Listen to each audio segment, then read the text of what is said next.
हाथ में मोबाइल ना हो, स्त्री का संग ना हो, गलत दृश्य ना हो, दिमाग में गलत विचार ना हो, काम जगेगा? नहीं जगेगा। काम कब जगता है? जब या तो गलत दृश्य सामने हो, या स्त्री का संग, या पुरुष स्त्री पुरुष दोनों में, तो जो आप पुरुष हैं तो स्त्री संग हो, स्त्री है तो पुरुष संग हो, तब काम जगेगा।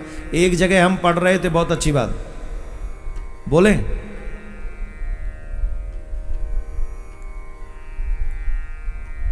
स्त्री को 3 जगह पर अकेली नहीं छोड़ना चाहिए। ये पति की जिम्मेदारी है, ध्यान से सुने, जीवन भर काम आने वाली बात बता रहे हैं। सावधानी पूर्वक जितने भी पति हैं वर्ल्ड में सुन लो। अगर पत्नी का सम्मान पाना चाहते हो, पत्नी का स्नेह पाना चाहते हो, और पत्नी की इज्जत बनी रहे, इसके लिए 3 चीज जगह पर कभी भी स्त्री को अकेले नहीं छोड़ना चाहिए। कहां? पहली, अगर स्त्री बीमार हो तो उसे कभी अकेला नहीं छोड़ना चाहिए। बीमारी में पति को अपनी पत्नी के साथ खड़े रहना चाहिए। और जिस तरीके से देवी अपने पति की सेवा करती है, ठीक उसी तरीके से बीमारी में पति को अपनी पत्नी की सेवा करनी चाहिए। बीमारी में पत्नी को कभी अकेला मत छोड़ना। और जब वो निर्दोष हो फिर भी दुनिया वाले उस पर दोष लगा रहे हों, उस स्थिति में भी कभी भी पति को अपनी पत्नी को अकेला नहीं छोड़ना चाहिए, वहां खड़े रहना चाहिए कि don't worry, I am with you.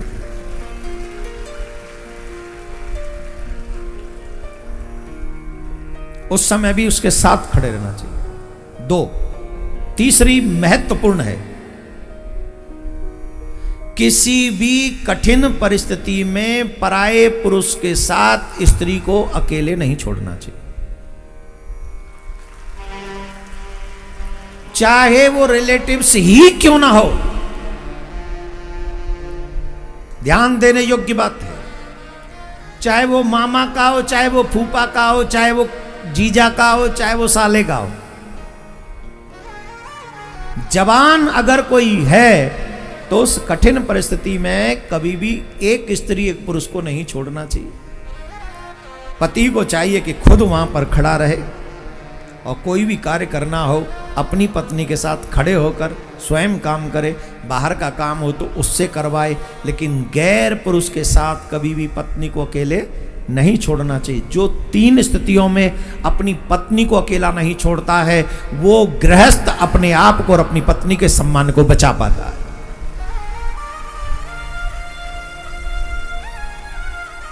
क्योंकि जब स्त्री पुरुष 2 होंगे, निश्चित कहीं ना कहीं काम अपना प्रभाव दिखा, दोष नहीं होता उस समय। भावनाएं इतनी तीव्र भर देता है कि व्यक्ति कब सीमा क्रॉस करता है मालूम नहीं होते।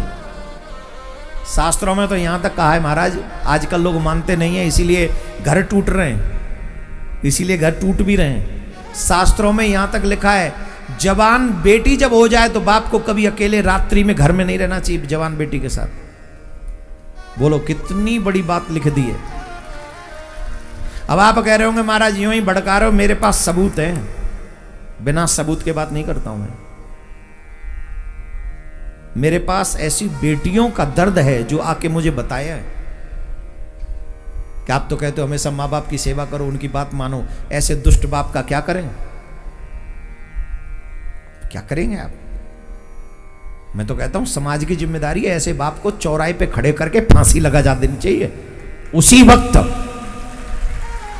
बेटी की जिम्मेदारी नहीं, समाज की जिम्मेदारी है।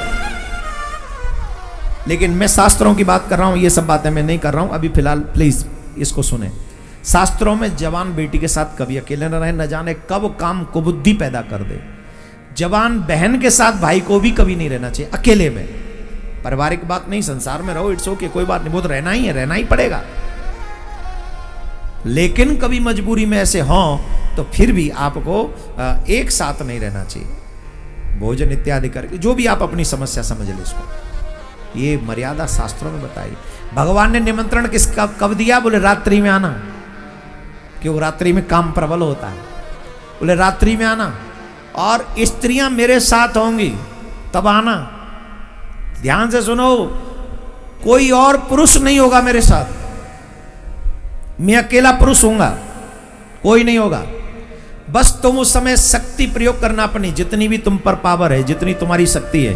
अगर तुमने उस मैदान के युद्ध में मेरे मन में काम जगा दिया तो तुम्हारी विजय, और न जगा सके तो मेरी विजय।